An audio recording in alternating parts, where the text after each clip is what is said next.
কুষ্টিয়ার খোকসা এখন উৎসবের জনপদ। গড়াই নদীর তীরে শতাব্দীর প্রাচীন ঐতিহ্যে মেতেছে জানিপুরের কালীবাড়ি। অমাবস্যার ঘোর কৃষ্ণপক্ষের আঁধার ছাপিয়ে সেখানে এখন ভক্তির আলো। উপলক্ষ ঐতিহ্যবাহী খোকসা কালী পূজা। কয়েকশো বছরের পুরনো এই উৎসবকে কেন্দ্র করে খোকসায় এখন আক্ষরিক অর্থে জনসমুদ্র। সরজমিনে দেখা যায় সাদা রঙের গম্বুজ আকৃতির সুদৃশ্য খোকসা কালী বাড়ির মন্দিরটি আভিজাত্যের স্মারক হয়ে দাঁড়িয়ে আছে। মন্দিরের চূড়ায় পত করে উঠছে লাল নিশান। কারুকার্যময় এই স্থাপত্য যেন কথা বলছে ইতিহাসের সাথে।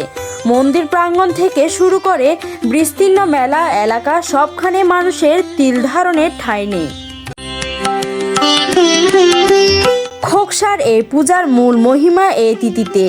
অমাবস্যার নিশীথে যখন দেবী কালীর আরাধনা শুরু হয়, তখন ভক্তদের কণ্ঠে ধ্বনিতে হয় মুক্তির গান।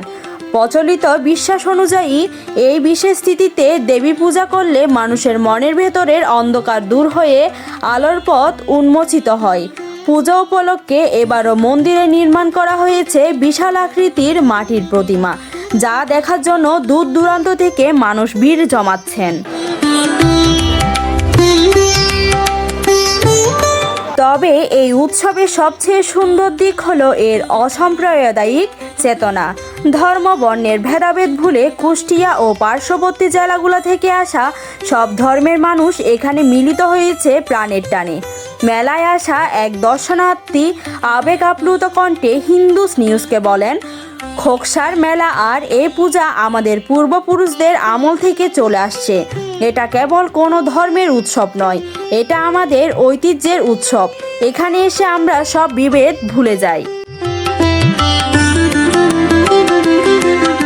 গড়াই নদীর পাড় ঘেঁষে বসা বিশাল মেলায় গ্রাম বাংলার লোকজ পণ্যের পসরা সাজিয়েছেন ব্যবসায়ীরা। পূজার ধর্মীয় গাম্ভীর্য আর মেলার উৎসবের আমেজ সব মিলিয়ে খোকসা এখন যেন এক মিলন মেলা। প্রশাসনের পক্ষ থেকেও নেওয়া হয়েছে কড়া নিরাপত্তার ব্যবস্থা, যাতে উৎসবের আনন্দ বিঘ্ন না হয়।